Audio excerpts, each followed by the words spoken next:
방울토마토의 배신? 요즘 방울토마토 때문에 말들이 많죠? 방울토마토 하면 건강에 좋은 점들밖에 생각이 나지 않나요? 하지만 다 익은 방울토마토를 먹고도 위장장애, 구토 등의 부작용에 시달린 분들이 계시다네요. 지금까지 방울토마토를 먹으면서 한 번도 부작용을 겪어보지 않은 터라 미디어의 기사들을 보고 호기심이 생겨나 나름 조사를 해보면서 지금까지는 몰랐던 새로운 사실을 알았습니다.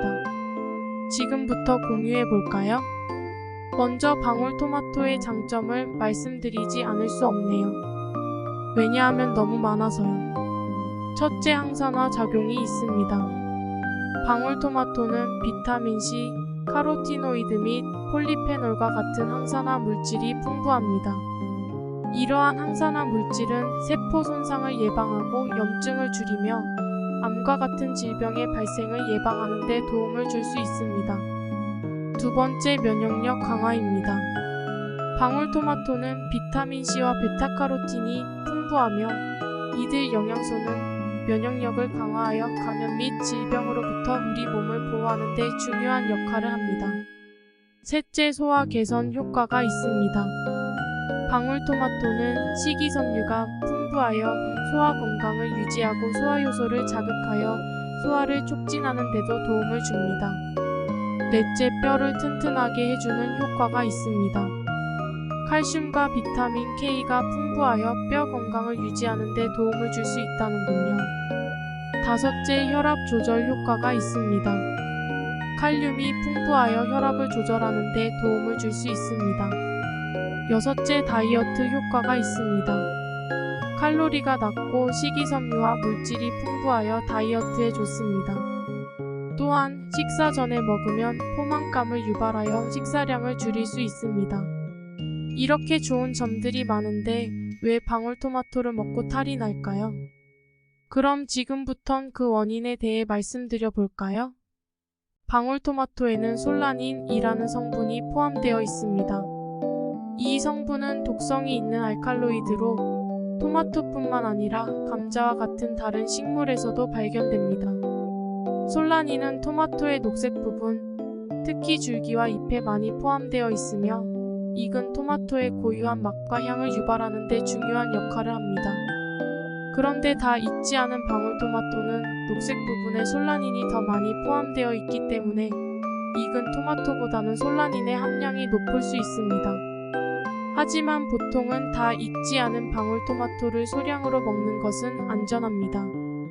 저도 완전 빨간색이 아닌 방울토마토를 먹어본 적이 있지만 크게 문제는 없었던 기억이 있는데요. 그러나 다 익지 않은 방울토마토를 대량으로 먹는 것은 위험할 수 있답니다.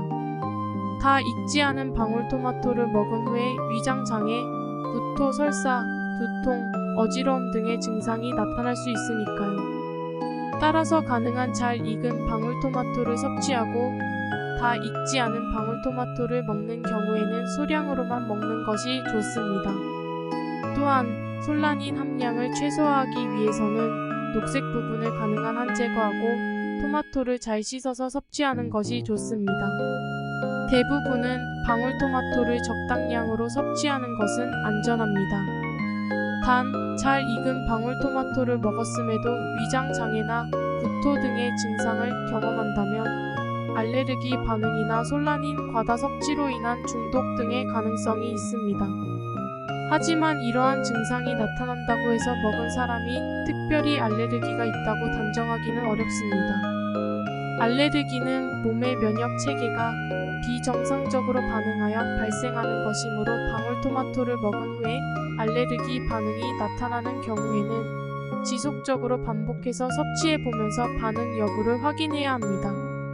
만약 지속적으로 반응이 나타나는 경우에는 알레르기 반응이 있을 가능성이 높으므로 전문의의 진료를 받아보는 게 좋겠지요.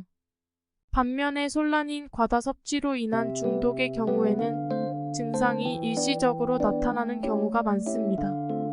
만약 위장장애나 구토 등의 증상이 나타난 경우 일시적으로 방울토마토를 섭취하지 않고 적절한 수분 섭취와 휴식을 취하면 증상이 호전될 수 있습니다. 그러나 증상이 계속되거나 심각한 경우에는 역시 전문의의 진료가 필요할 수 있습니다. 방울토마토의 장점들이 너무 많은데 부작용 때문에 먹지 못하게 되면 속상할 것 같습니다. 다시 강조하면서 말씀드리지만 덜 익은 방울토마토의 녹색 부분은 드시지 마시고 깨끗이 씻어 드시고 다 익었다 하더라도 너무 많이는 드시지 않는 것을 추천합니다. 혹시라도 부작용이 계속 나타난다면 전문의의 진료를 받아봐야겠죠. 이상으로 방울토마토의 효능과 부작용에 대해 알아봤습니다. 지금까지 영상을 봐주셔서 감사합니다. 영상이 조금이라도 도움이 되었다면 구독과 좋아요 부탁드립니다. 영상을 만드는 데 큰 힘이 됩니다. 감사합니다.